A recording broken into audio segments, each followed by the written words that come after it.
Dans ce nouvel exercice, nous allons mettre en œuvre les différents espaces de mémoire, à savoir l'espace de mémoire session et l'espace de mémoire application. Ici, l'objectif va être de faire incrémenter deux compteurs en fonction de leur positionnement dans ces espaces de mémoire. Un qui va suivre la session d'un utilisateur, un autre qui va suivre l'espace de mémoire de l'ensemble du serveur web, et un troisième qui devra répondre une fois sur deux ping ou pong. Pour cela, nous allons reprendre notre projet d'exemple, créer une première servlette,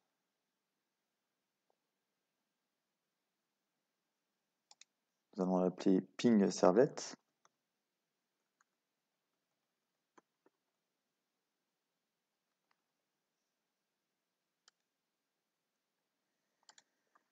Dans cette servlette, de la même façon qu'on a procédé pour les autres, nous allons nettoyer un petit peu les éléments qui ne nous intéressent pas,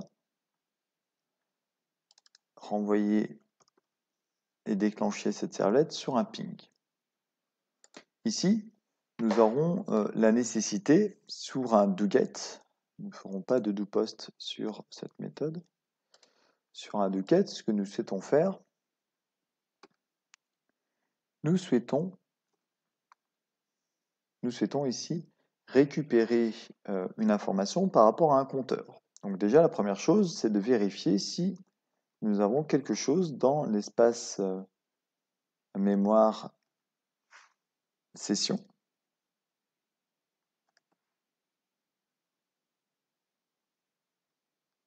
Hop.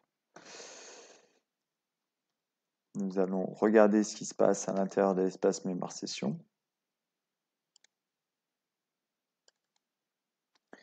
Et nous allons chercher un premier compteur sur l'espace de mémoire session.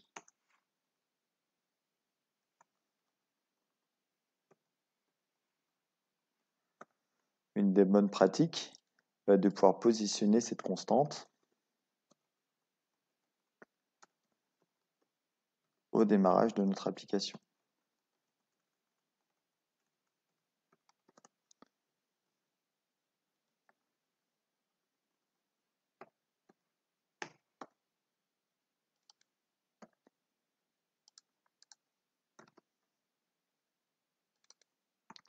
Nous allons donc rechercher cet élément au sein de notre espace de mémoire session et vérifier s'il existe.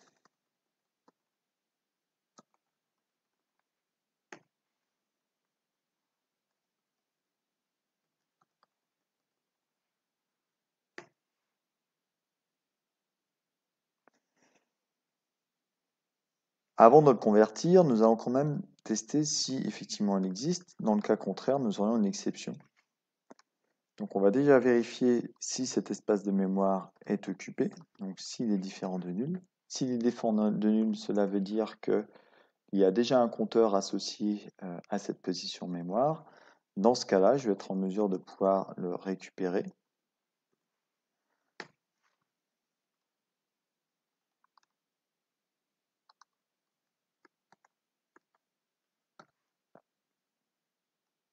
Et l'incrémenter.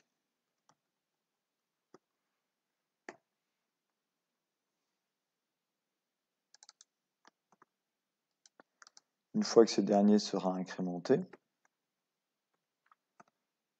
je vais le remplacer dans l'espace de mémoire session.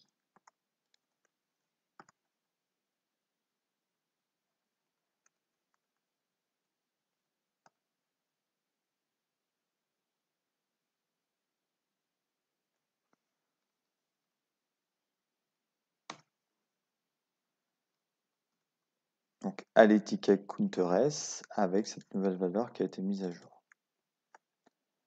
Dans le cas contraire, si l'objet est nul, cela veut dire que personne n'a encore créé ce compteur dans cet espace mémoire. Donc nous allons directement définir un compteur, d'accord, qui aura pour valeur défaut 1, vu que ce sera la première fois qu'on ira, donc le compteur va s'incrémenter, et nous allons également le positionner dans l'espace de mémoire session. Donc ceci nous permet de définir le comportement à avoir sur l'espace de mémoire session. L'objectif va être de faire de même pour l'espace de mémoire application. Donc nous allons définir une autre variable, une autre constante qui va nous permettre de renseigner l'étiquette à appeler dans l'espace de mémoire application.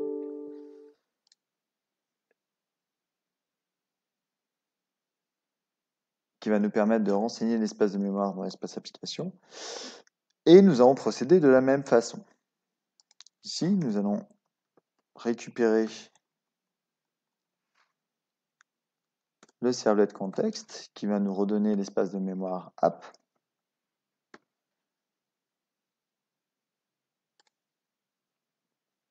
Et l'opération que nous avons faite ici va être relativement similaire, mais cette fois-ci sur un autre espace de mémoire.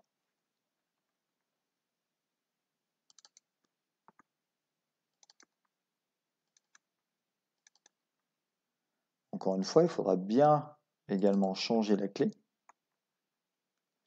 Alors, normalement, effectivement, si on veut respecter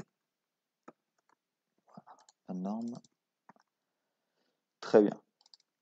Donc nous allons faire exactement la même chose, mais sur l'espace de mémoire application. Du coup, nous allons quand même renseigner des variables bien différentes pour éviter toute ambiguïté sur la lecture du code. Voilà. Donc ici, nous avons un comportement similaire sur une autre zone mémoire. Maintenant, ce que nous pourrons faire, c'est que nous pouvons demander, une fois ce programme appelé, à rediriger notre utilisateur vers une JSP qui devra afficher les informations des différentes zones mémoire. Donc pour cela, nous allons utiliser la réponse HTTP Servlet Response pour effectuer un send redirect.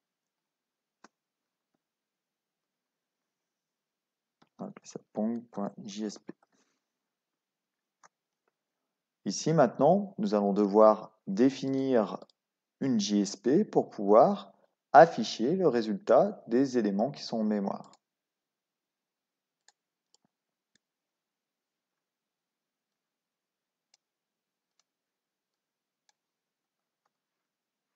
Une fois que notre JSP Pong.jsp est créé, nous allons vouloir récupérer le contenu des espaces de mémoire session et application. On va déjà mettre une petite mise en forme pour pouvoir expliquer quels sont les éléments que nous allons afficher. Tout d'abord, le compteur de session et le compteur de l'espace de mémoire application.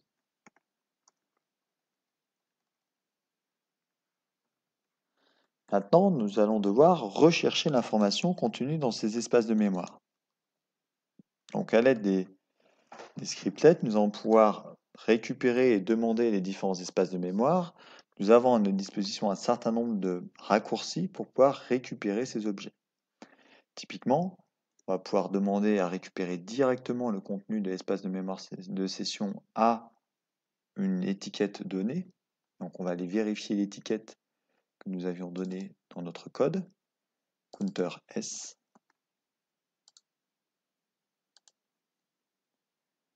Ici, nous allons récupérer dans cet espace de mémoire session le contenu de l'étiquette counter S. Nous allons procéder de même pour l'espace de mémoire application en utilisant le raccourci à notre disposition, get attribute de la même façon. Et cette fois-ci, nous allons chercher l'étiquette associée à l'espace de mémoire application.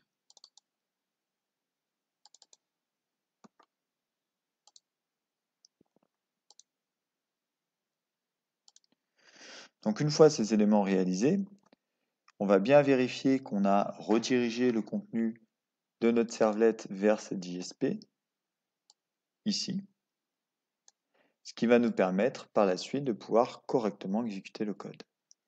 Donc nous allons arrêter le serveur et le relancer.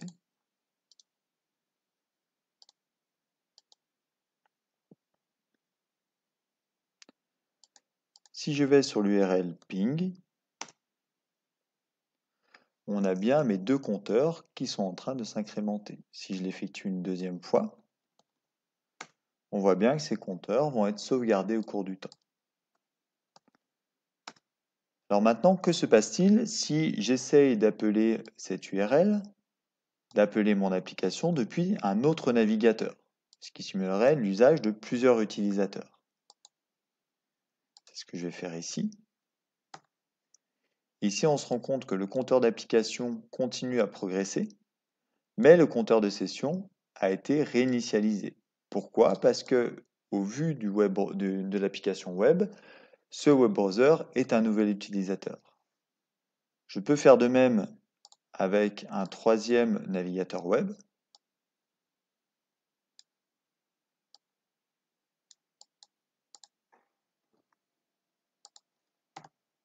Ici, encore une fois, on a continué à incrémenter l'espace de mémoire application, puisqu'il est commun à tous les objets qu'on a dans l'application web, mais le compteur de session, lui, va être propre à la session utilisateur. Donc ici, c'est comme si nous nous retrouvons à avoir 3 sessions utilisateurs.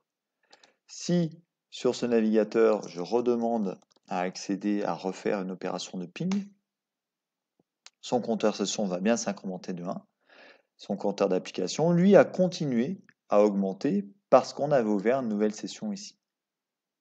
Je peux faire de même sur cette session-là, etc.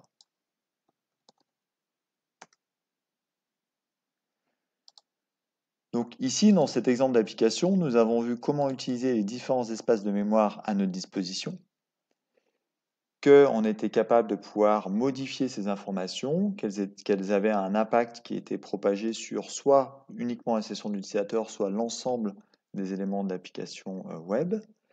Et on a vu qu'on était capable de récupérer ces informations au sein d'une JSP qui permettait, à l'aide d'une notation courte, de récupérer le contenu de ces espaces mémoire.